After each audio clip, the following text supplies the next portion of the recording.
疑问，因为我当时本来就没多少钱，因为我去年刚学，然后我们一起学，然后今年我搬家了，再包括毕业，再包括整个体验上有点多，所有的钱都方面，这个房价的这个贵差，所以说钱不要钱。就是这样，这个屋非常多。我本来以为它很快还，但是后来发现估计只到1/2的。因为我搬家，我搬家这边没天，我原本住在这个地方8月底咱们，他让我7月初就要开始签2次，然后我现在已经搬出来了，他还要多收我那个，然后我昨天拿我这个顶包就不来了，然后就说哎呀，我把它删了，然后就好几年，然后他说我那个什么花洒，一共是快了挺好的，用500，好像只给我200。地方这个还是变难，然后我搬到这个西山这边，基本上在威罗斯会，他家要2300，因为这个利润也是，你这房租多少钱？你入住以前他1350，他真只要2000块。I may have to leave. 他不是要200，Oh, sure. 反正他一个家嘛。Wow, that is recording. Yeah, so someone is accessing it. Yes. 我换车，听说那个车可能换车点这个，然后没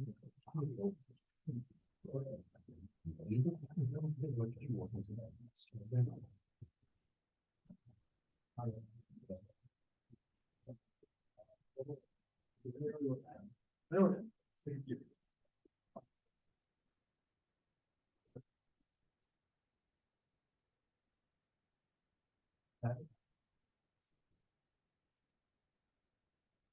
好听一点，这个听。对，我一直都听这个。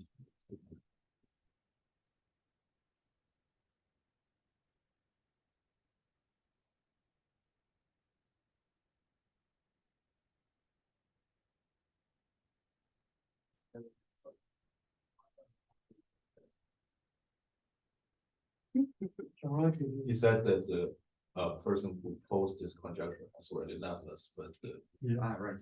but the person who solved it is still with us. Right.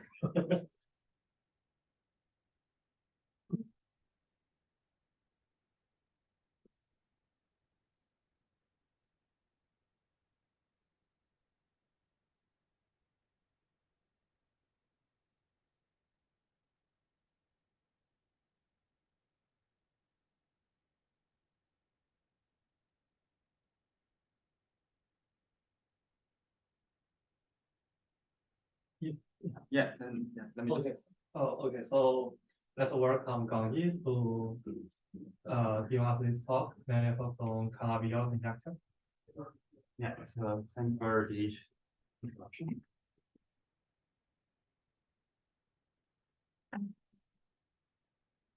So I'd like to try to cover the core of the complex geometry. So please feel interrupt if you have any comments or questions. So I want to start from the complex network. So that I already have a certain map from the real tangent bundle. And this J is to give the so-called complex usual number, so that we require field here is precisely as the identity, so that you can start from the real tangent bundle, as you know, and we will simply answer by the complex, so that I can split this into really 2 pieces. So even you can already cover this a lot, but we need to try to look at setting rigorous. So there are tons of ways to define those, but let me just use the intuitive description. So this is just a piece plan of the complex factors without R. And you have the complex conjugate as just the isomorphism. So that these are just generated by the order forms. So that I can project down into the so-called 1-0 part. Then as a real, each fiber, so as a real vector space, so those have the same dimension, so that you can recognize they are isomorphic as a real vector space. But in order to talk about the Lie bracket, so I'd like to also preserve the Lie bracket over here. So that's the definition of the complex structure. So complex structure, there are tons of equivalent conditions, but we will just say, so the Lie bracket is just a very defined. So it's a very defined operation in for the holomorphic tangent model. So let us just start from here. So we also will have the special Riemannian metric. So for a moment, we just view the Riemannian metric as just on the smooth manifold, but we want to make the comparability condition with the complex structure. So we require the following condition. So for each x and y, it's just the vector fields. So we make this to be so for the orthogonal transformation.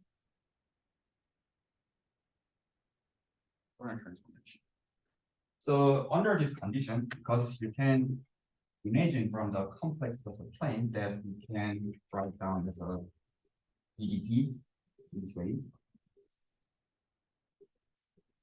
From just a purely chain rule, so that you can just put the index here. So let me just use this here, scalar zone minus to use I for the index. I for this one. Then now you can play the game with this condition so that we have the, in fact, I will just use the legacy data because I will just play with the Kähler structure, but there's just a unique connection, which is a metric connection that has a comparability with the structure. So from, let me just rigorously say the Chern connection. So I have a Chern connection and the metric and J. So I will just expand just the same linear. In some sense, we already did it over here. We just put the complex number over here.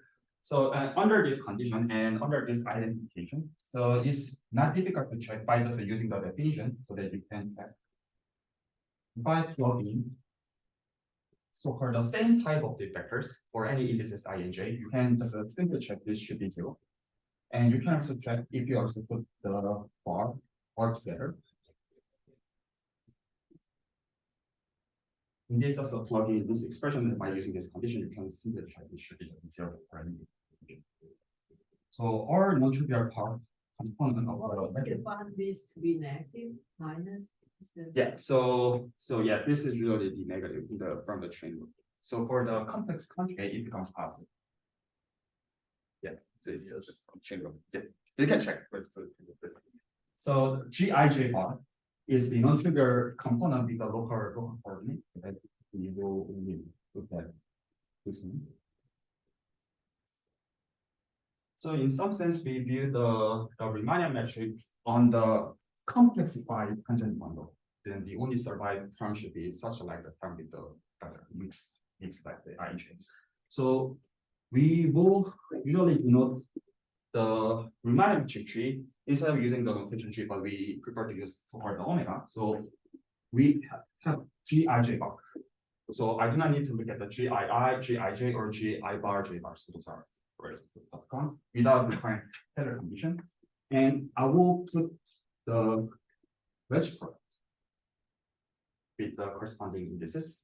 And because this is the wedge product, I'd like to make this form to the so-called real one form. So in order to make it to be the real one form, so it's not difficult to see, I need to put the usual number here. So that if you took the complex conjugate, it now becomes negative. And now it changes the indices, and then you just switch it, and the corresponding the sign compensation doesn't kill it. So people usually call it by either the fundamental form or just a simply Kähler form, even without kind of Kähler condition.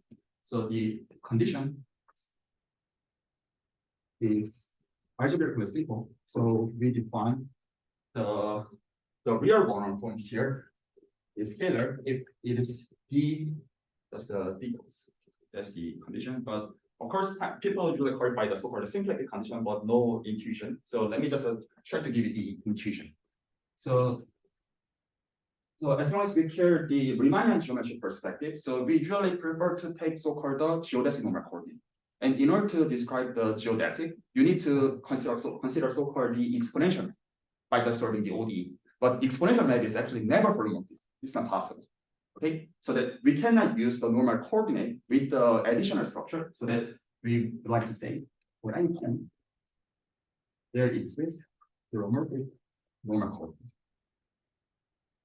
This is actually quite solid. So the requiring properties are exactly the same when you use the geodesic normal coordinate, but this coordinate is not coming from the exponential map, because exponential map is never holomorphic. So with this perspective, if you just look at the Gauss lemma, the Riemannian geometry is actually quite subtle. It's almost holomorphic, but never. So this is one intuitive description of why we need to care the Kähler condition. So I want to mention one thing. So the practical perspective to consider the Kähler condition would be the following. So let me just start from the now Kähler. And in order to describe the Calabi conjecture, so this n means the complex dimension n. So it's a real dimension of 2n. So I will take the n times wedge product, meaning that I will just put the wedge product with the same omega n times. And by just using the linear algebra, there's a tons of ways to see this in a different way, but the most intuitive and easiest way was the following. So now we have a holomorphic normal coordinate. So if I just use the holomorphic normal coordinate, then it's not hard to believe that you will get the following. Simply, it becomes dxi wedge dy. Okay, so when you just use the holomorphic coordinate, then this is just the Euclidean metric, so that you will simply get this one. So when you take the now n times wedge product, then you can now also easily see it should be nothing more.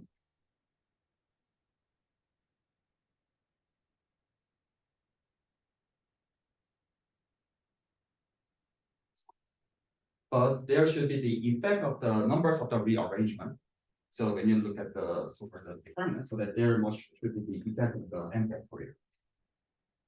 But in this lower coordinate, but this expression should be the tensorial, so that you can do this.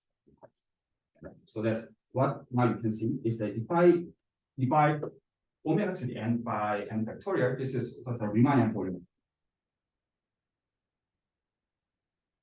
And it's good exercise from linear algebra that when you just use the coordinate, here this one, you can indeed check this is indeed the same as what you know. This the lambda just means that it's related. Okay, so this is the usual description from the Riemannian geometric perspective, but when you use a complex coordinate, then the volume form can be simply written as omega to the n right by that. But I like this description. So one of the important tensor is the Ricci tensor. So still, I have Kähler. So I will define the Ricci tensor. Let me just use R sub ij bar. So this just means the Ricci curvature with the complex phi like the coordinate. So if I use the definition from the Riemannian geometry, it's actually quite subtle. So in the case of the Kähler, so the unique connection with the comparability with complex structure is just the same as the Lewis meter. So that you have the Riemann curvature tensor. So this part is fine. But I will take the contraction to the either first and second or the third and fourth. So that I will take the contraction here. So this definition seems different from the position of the contraction when you just look at the definition of the Ricci curvature in the case of the Riemannian. But because of Kähler structure, there's an additional issue. So that's why when you take the contraction for the fourth and fifth, third and fourth, still this is the same Ricci tensor in the Riemannian sense. Kähler is still the special Riemann. So this is my Ricci tensor.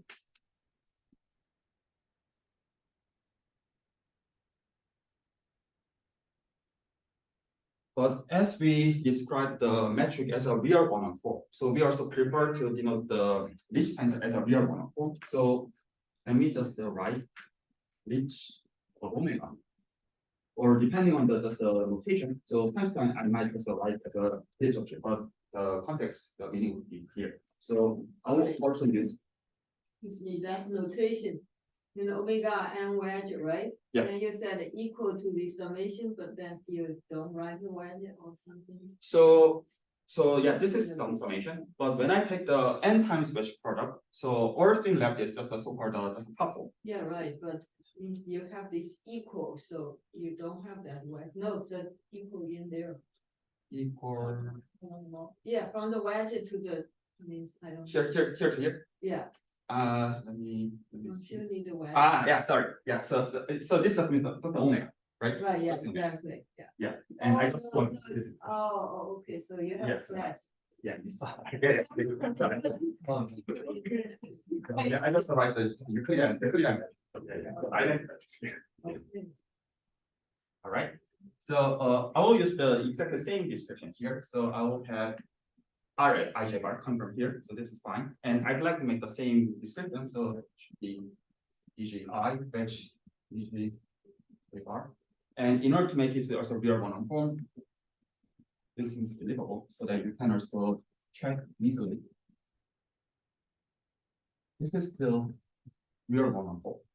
And now you can use the coordinate. The coordinate here, so this is easy exercise.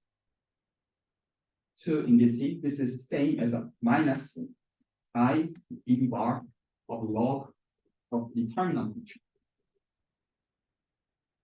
And this expression has tons of applications in algebraic geometry, but just this expression. So that you can just use the coordinate to check indeed it becomes this one. And for the partial B and partial B bar, because we split the exterior derivative as a partial B plus partial B bar. So by combining this fact, when you take the exterior derivative here, this is it.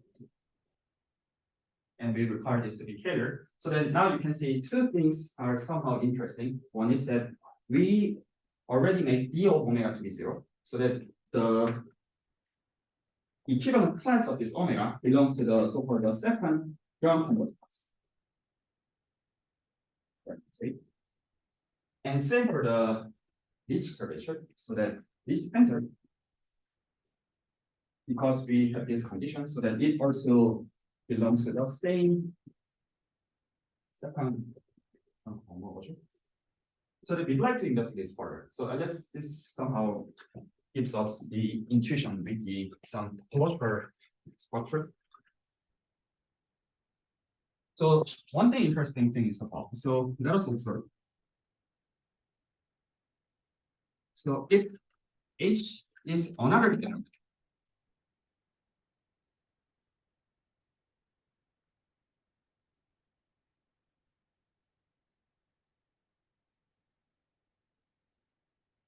so that we have another Kähler metric, then I can also look at the corresponding each one form, so that I should get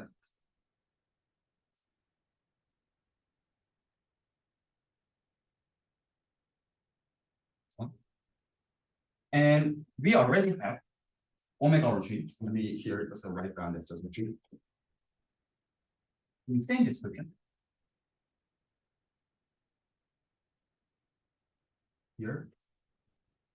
And of course, once we write down the one-on form in the local coordinate, then we need to worry whether or not this can be extended globally, but this is in the local description. But when you take the subtraction here, so the subtraction, what you can now see is that because now we have a log here, so that by taking subtraction, we can write it as a division.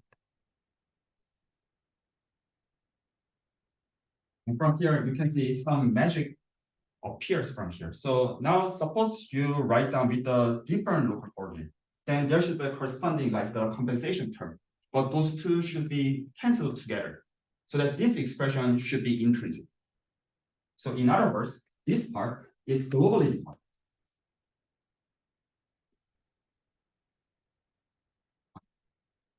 So even you change the neighborhood, so corresponding compensation will be just cancel each other. So this expression not the numerator or denominator itself, but this whole ratio are globally defined function. So consequently, this means what? And we know that sorry. Here, over here, then this is a linear. So then consequently, because we still know we can be decomposed in this manner. So when we look at the corresponding homology class, we exactly find the exact like the condition so that those two should be the same. So they belong to the same homology class. So that's why it makes sense to talk about this equivalent class. So it has a famous name, so called the first Chern class. So we define with any metric. So I will just look at this guy. So I either write this omega or g, but you can understand it in context. So, but usually we divide by 2 pi. The reason is that when you take the integration on the compact manifold, then it becomes the integer value. So this is just can be seen even the Gaussian.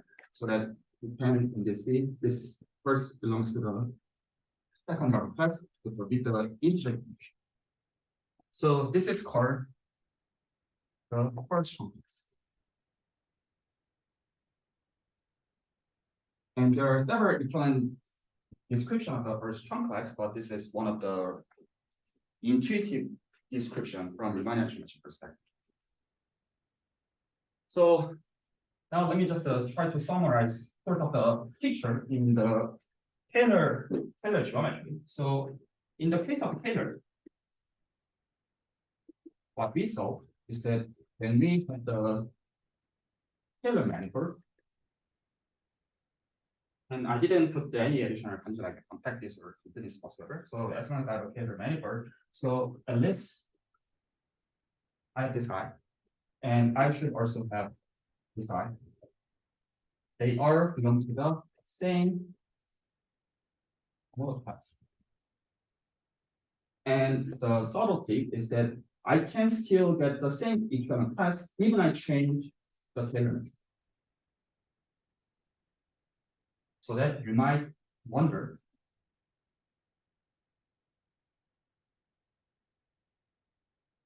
yes, there's certain relation there. So the conjecture of the Calabi is the following.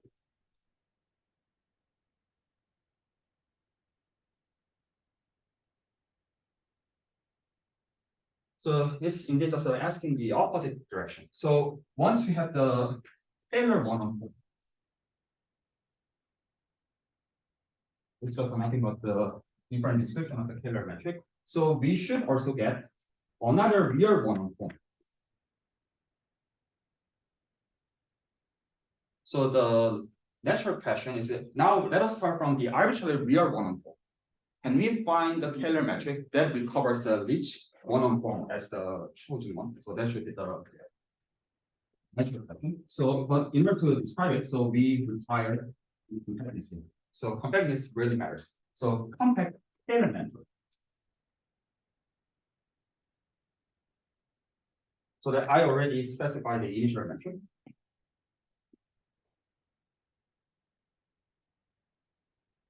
And I'd like to choose, so say any real one. But I need to require the condition from here so that such that, so the equivalent class in the second round homology should be the same with this one.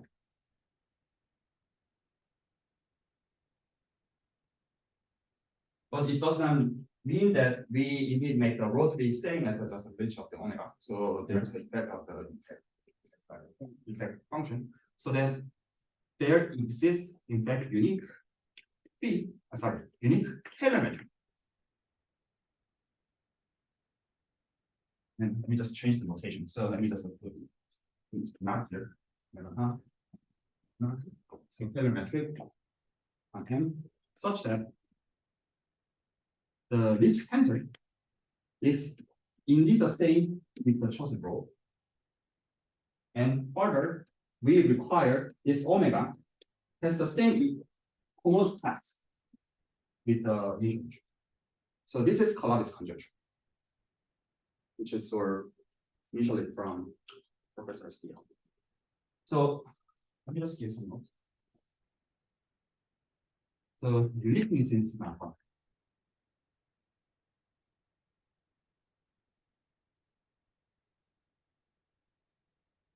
But so in the no recording is not hard, but it actually requires the following lemma. So medieval lemma is in fact the key. So when you have chances to take the presentation in complex geometry, so the compactness condition really matters. So because of the medieval lemma does not work for the non-compact condition. So if we have the compact Kähler,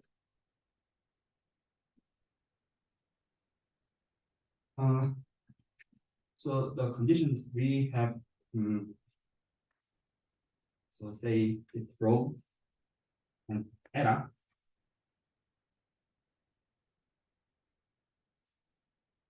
Plus the ground plus, and I also need to require this is real one. So let me just write down the real one from this matter. So under this condition, so we should be able to find. So this is the consequence from the decomposition. So you should be able to find real value smooth function defined globally. Such that. So with the just this condition, you usually just write down this as the eta plus d of p. This is a usual description from the ground homology, but now we can just replace this by I, r. Yeah, so this lemma is the key. So by just using this lemma, so if you can find two such a metric, then it's not really hard to establish. So let me just skip it.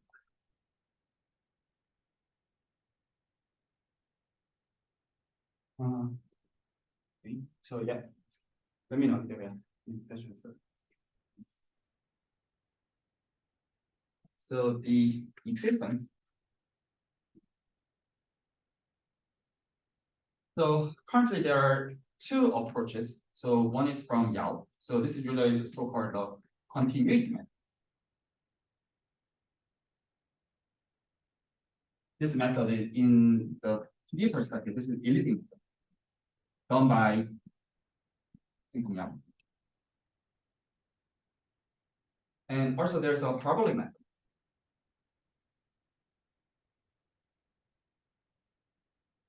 This is just nothing but the Kähler distribution.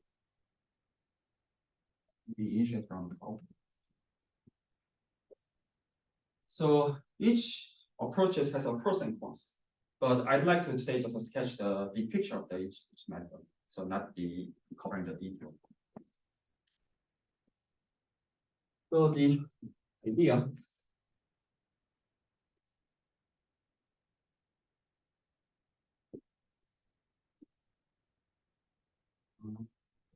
is following. So complex modular diffusion.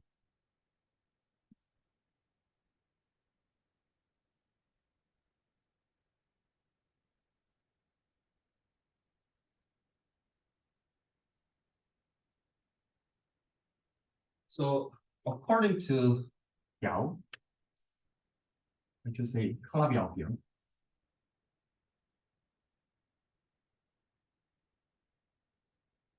Well, let me present it in a way that's slightly different from the description of the Calabi conjecture. So I have compact Kähler.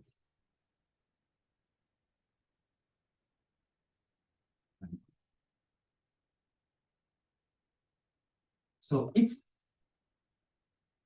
I have a function which is very smooth, such that, and let me denote this by omega. So that this is now compact, so I can take the volume. So of course I should divide by n factorial, but let me just skip the spelling part. So that this is just the same as the same n times special product of the initial metric, but e to the n.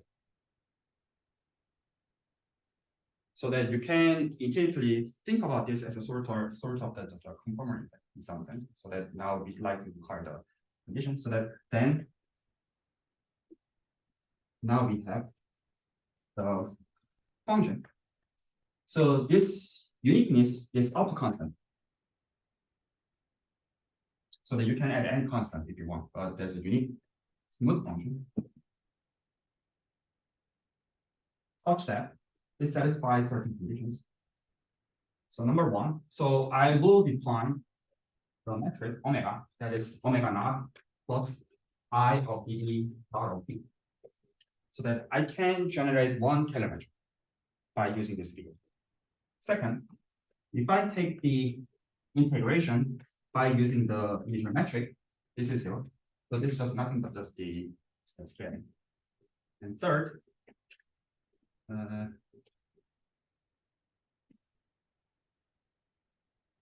so let me denote this metric by omega and the initial metric by omega naught, so that omega to the n. So in fact, this condition is the most important part, and this is usually called by the complex motion amplification. So omega to the n just means the n times wedge product of this omega is same as e to the n of the omega naught of the n times wedge.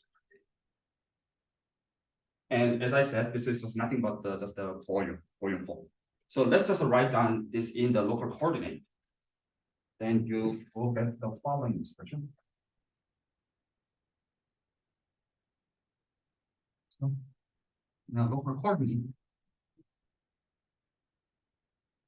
Because this corresponds to the volume form. So and this is the omega coming from here. So we should get the determinant. And let me write down this metric as a Gij bar in this way. So that this metric component should be here. So that let me write down here. And there's an effect of the complexes of this B. So that I should have this one.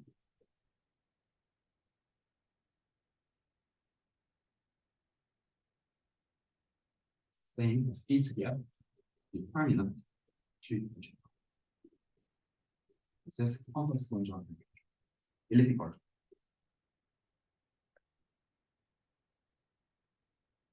Of course, we need to see why this theorem implies Calabi conjecture. In fact, this is just an equivalent description, but let me try to justify why this theorem is sufficient to solve the Calabi conjecture. So what? So then let us now start from there. So choose any real one omega such that it has the same plus. Then what we can use is the lemma. We can use the lemma. So that by using the lemma, we should be able to find the metric. And in order to apply the theorem, I need to find this f. But instead of applying this f directly, let me just write down f tilde so that I can adjust slightly. So f tilde from the fact such that rho minus h of omega naught is same as I d bar of f tilde. And let me purposely just write down the negative sign here. This just makes the calculation easy.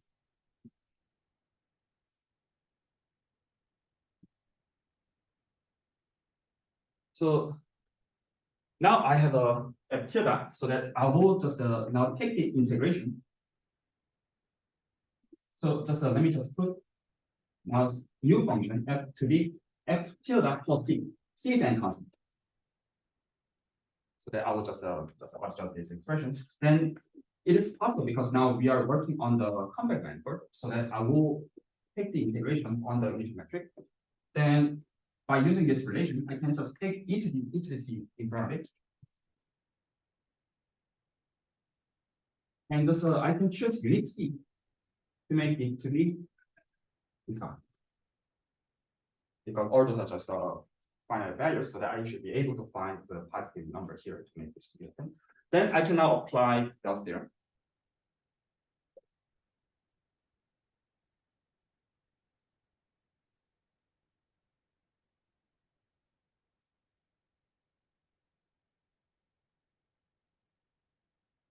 Oh, I have a key.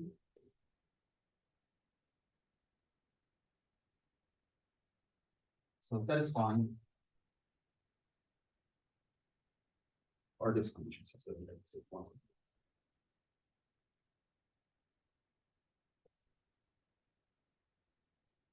So what in particular, we have this guy. And we also know the expression of the Ricci tensor. So let me just remind you. So the Ricci tensor should be written as a negative I of the bar of log of the determinant. So that let me just write down determinant, purposely write this here. So that now you can see. So how can we use it? Because this is a sort of a determinant divided by n factorial, and there's just a derivatives that I don't care about. Here, the log is here. So that by taking the I of the bar here, so that I should get minus I the bar of log of this guy.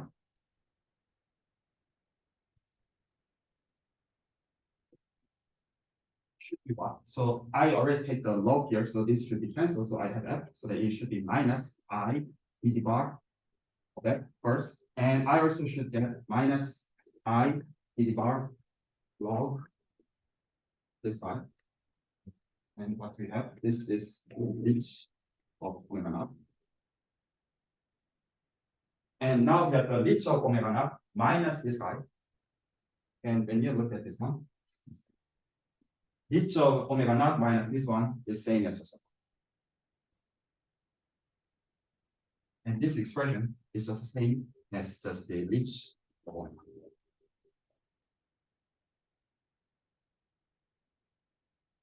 So that we solve the Calabi conjecture.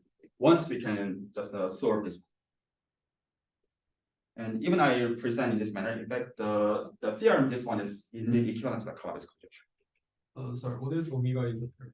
You define it? Yeah, so I have a unique smooth real value from the P, so that I will simply take this real one-on form as a summation of the initial Kähler one-on form. Yeah, so this is the first condition. So I'll define omega by using this. Of course, you might ask, so why this should be positive definite? And this can be shown also from the proof.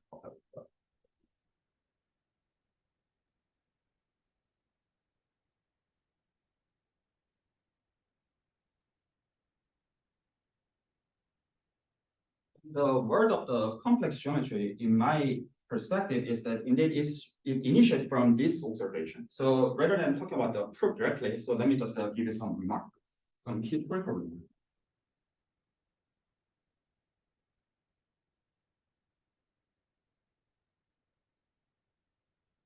So Yau's method works, especially with the following context. So we will have number one, compact Kähler method.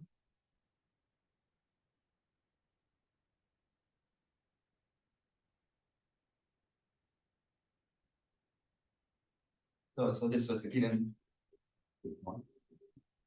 So I'd like to just consider the following situation. So we say omega is so-called the Kahler-Einstein.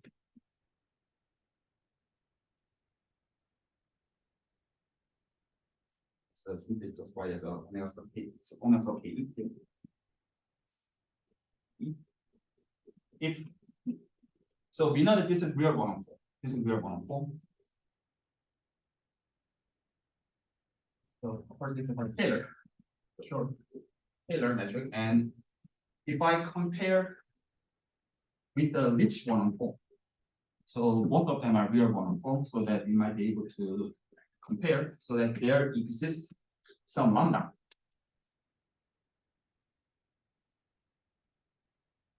satisfying this condition. So if this omega ke satisfying this condition, then we will say this is a Kähler-Einstein metric. And nowadays there are lots of the research investigation for the singular Kähler metric, but today we'll just talk about this. So and it's not difficult to show. So either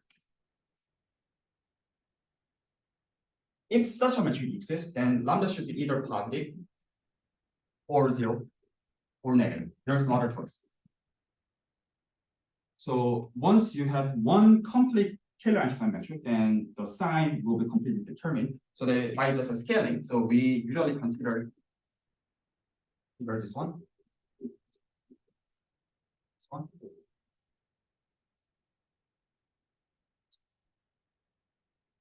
So in the case of the Ricci matrix, we usually verify the so-called Calabi manifold.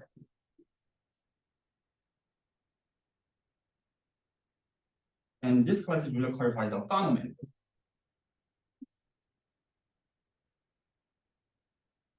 And there are many different names, but usually people clarify the general.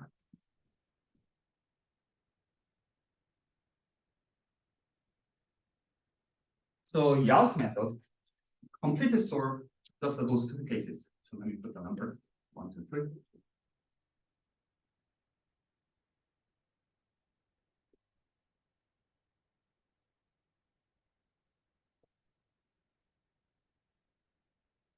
Yau's compact geometry equation completely solves the second case.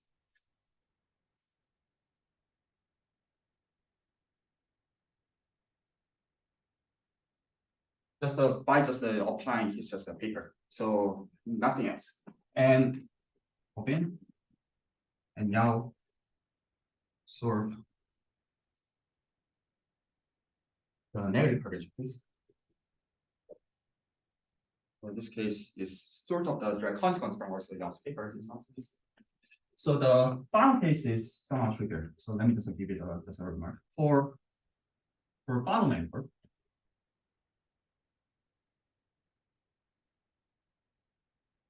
in fact,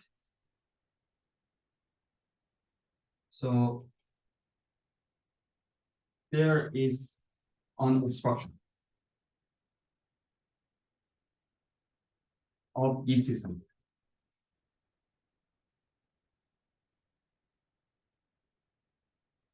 Of Kähler-Einstein metric. So there's some conjecture. So the context is quite subtle.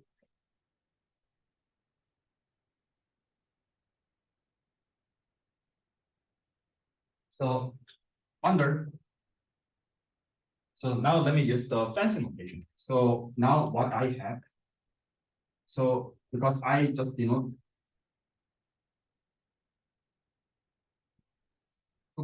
by the first chunk class already, so then let me just denote this by positive. Just positive is just intuitively what you think should be correct. So under this condition, and if I use the language of algebraic geometry,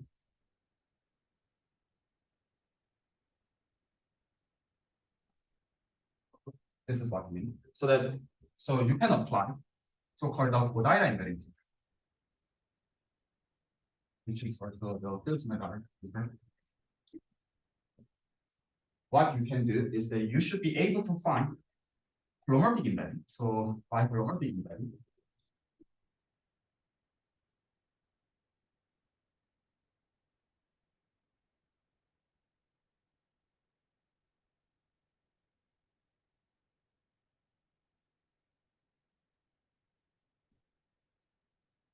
first, you should be able to find the embedding into the complex projective space.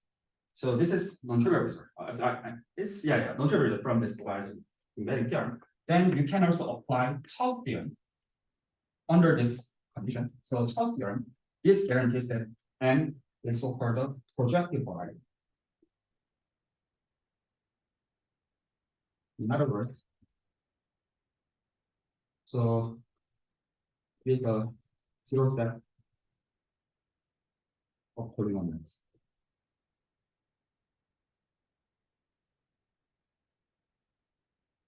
So it's not only the manifold, so indeed becomes the algebraic variety. So the obstruction here is, first of all, this obstruction is topological obstruction. So the obstruction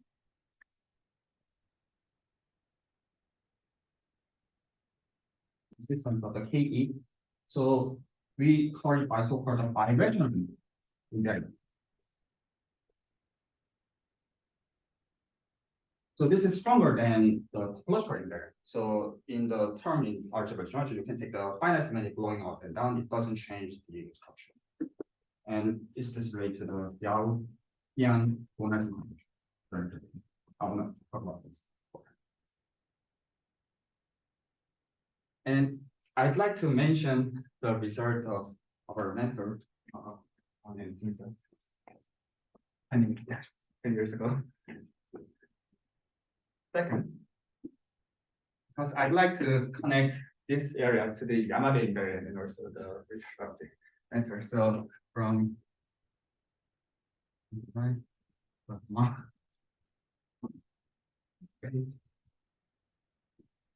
around the years ago. So what they did is following. So now I have compact Kähler with Kähler curvature omega is non-positive. So if our deformation, I mean complex here,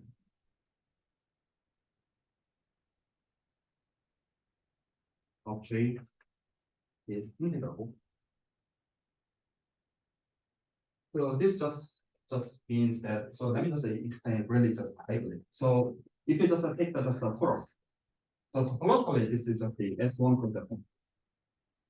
But when you just view this as one complex one-dimensional manifold, so that even though all of them are homeomorphic, but up to the just the complex structure, you can distinguish in all of them, and there's a way to classify it. So that the deformation complex structure means that it also makes another almost complex structure, but let's just assume all of them are also complex structure. That's the meaning. Then, so for any, so let me choose another filter from here.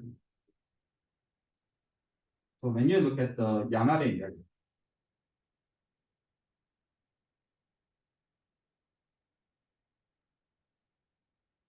so you look at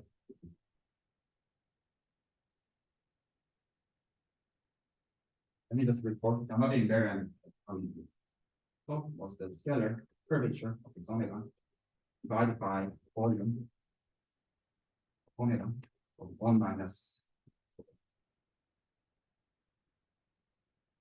And I sorry, so I made a mistake here. So it should be Kähler-Einstein, right? Sorry, Kähler-Einstein.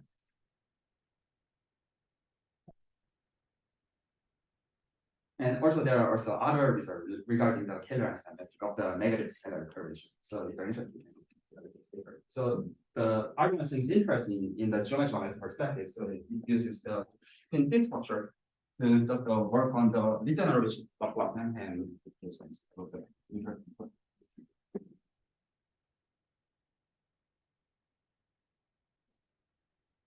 So third, let me also now mention the non-compact case.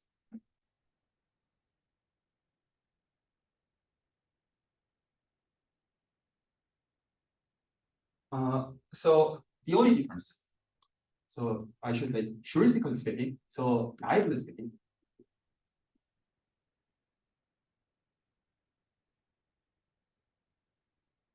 so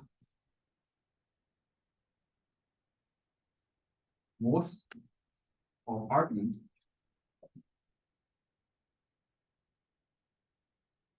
of compact case work except applying interior shutters. So this is the only difference.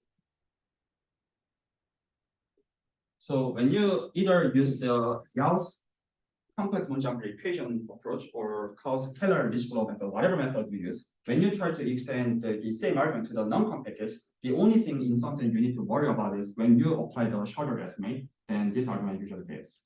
So that you need to put the additional condition. So this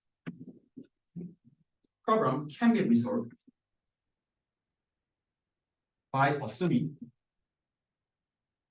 So this was done by hanging out.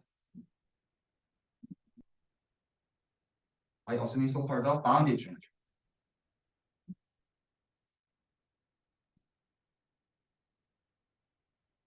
So I will not give you the definition, but once one assumes the bounded geometry, then the Kähler experiment works pretty well, so that the our argument works the same in some sense. So that's the same.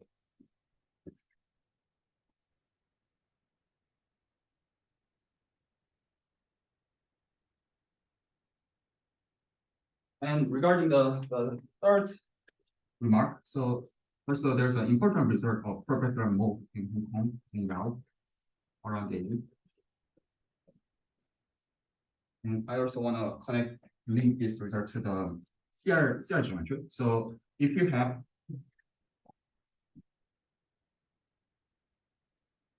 bounded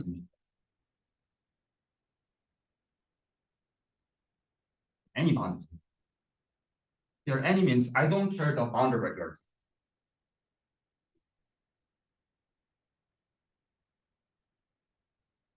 So let me start from just the bounded way.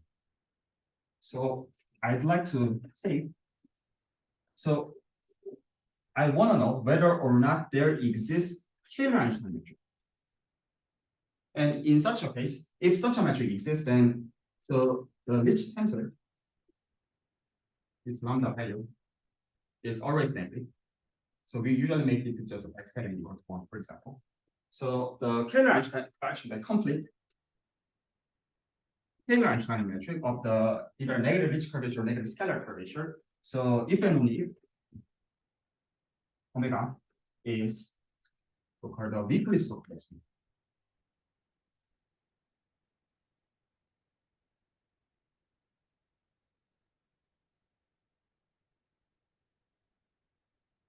So this terminology just means that there exists Floris of harmony defining function.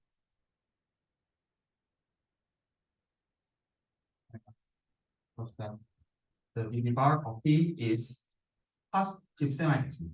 In the case of positive definite, it becomes strictly pseudo-convex and the boundary has a CR structure. So that the characterization of the existence is related to the pseudo-convexity and complex. Like several complex people will also qualify the domain of flow. Those are the so such a like the condition is closely related to the finding such a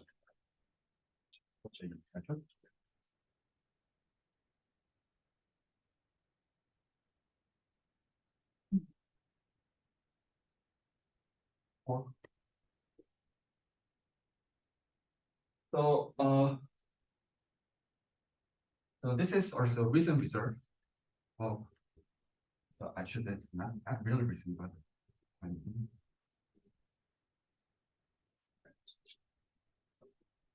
my advisor and yeah. So what they did is the following. So what they did is I just need to say just essentially speaking. So they just said so one can sort complex function application for complete K metric.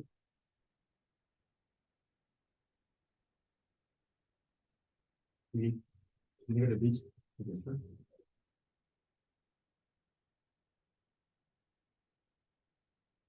by assuming so for the positive boundary distribution.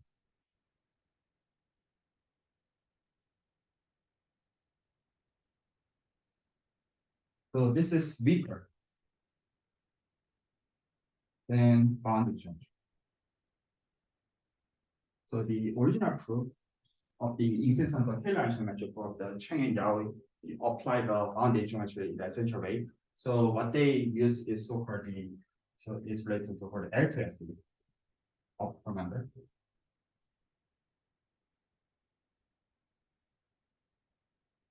To just reduce the setting to be much bigger. And there are tons of applications, either elliptic or the program. And let me also mention some recent results. Always listening to myself. Let me just describe this one by just addressing the question. So this question was actually addressed by Fang Yang in Ohio and Gabriel in Iowa. So what they asked is the following. So are there Kähler-Einstein metric? So I should say, yeah, this is a Kähler-Einstein metric of negative Ricci or not negative holomorphic sectional curvature. So the condition is actually a bit subtle because when you just look at the definition of the Ricci tensor, then you need to plug in two different independent vector fields in Chern, whereas holomorphic sectional curvature just takes one vector field. So it just becomes x greater x greater x divided by x known to be fourth power. So the relation of them are still mysterious, it's unclear. So what you can see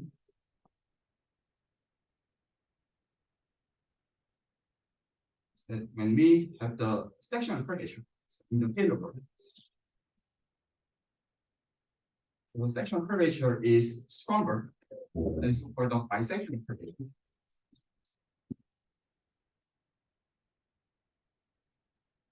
So bisectional curvature is stronger than the Ricci curvature. And the holomorphic. And each of them is in square curvature. So the relation between them are still mysterious. So they ask, so if one know There's an example of not implying one another, right? no, right. So Then it's. but under the certain assumption, so there are some yeah, so but I remember this examples having positive Ricci, but never, there's no metric of like positive holomorphic and the other way around, something like that. Yeah, I need to spend many time to really talk about this. There's also another orthogonal. Orthogonal Ricci curvature. Yeah, what is that? So the orthogonal Ricci curvature just means so. Yeah. So I didn't name this, but and I just plug in the same vectors here, and the corresponding addition term is usually defined as an orthogonal Ricci curvature. And from the Leahy and Fine result, they also make some classification under this assumption. Right, yeah.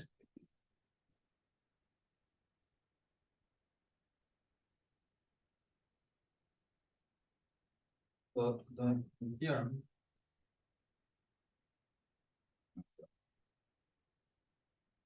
I just start from the bounded weakly complexity.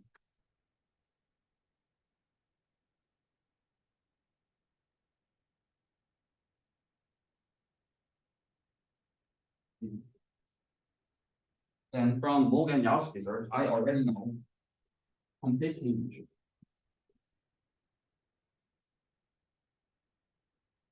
So the existence is guaranteed. So if there exists incomplete Kähler function,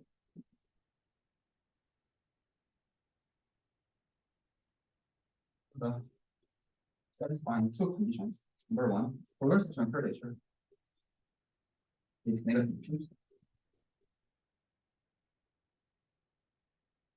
Number two, omega tilde satisfies positive boundary geometry. I didn't give it a definition, but anyhow, this is weaker than the boundary geometry. So if such a metric exists, then polar section curvature,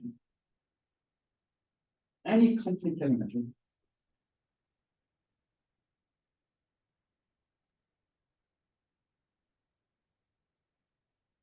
on omega Okay,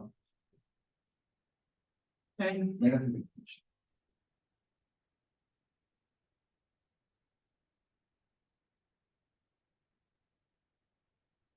But this also affects the Kähler. So all those are just actually just a consequence just by just looking at the argument of the one-jumper equation. So the way to see in my perspective is first just look at the elliptic just a proof, and the probability is really just a replacement of the certain part. And when one try to extend the result to the non-compact one, then one just needs to look at the shorter estimate. So just a last comment for today. So what I just thought is the comparison of the Yamabe invariant under the span C structure. So it seems under the additional condition for the non-compact, so it might be able to also extend it for that. And also, yeah, so it seems possible to invest. So I think I need to stop here. And if I have another presentation, I can just go over some things. If any of you are interested in certain direction, then I can also go over the interest.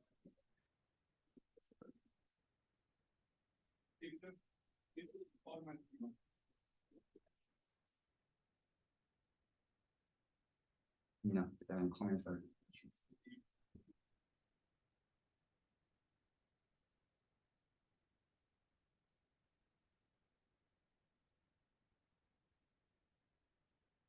Okay, I don't have comments. Okay, Yes, perfect. Yeah. then we can start here. Yeah. Thanks. Yeah, wow, you did it without any notes.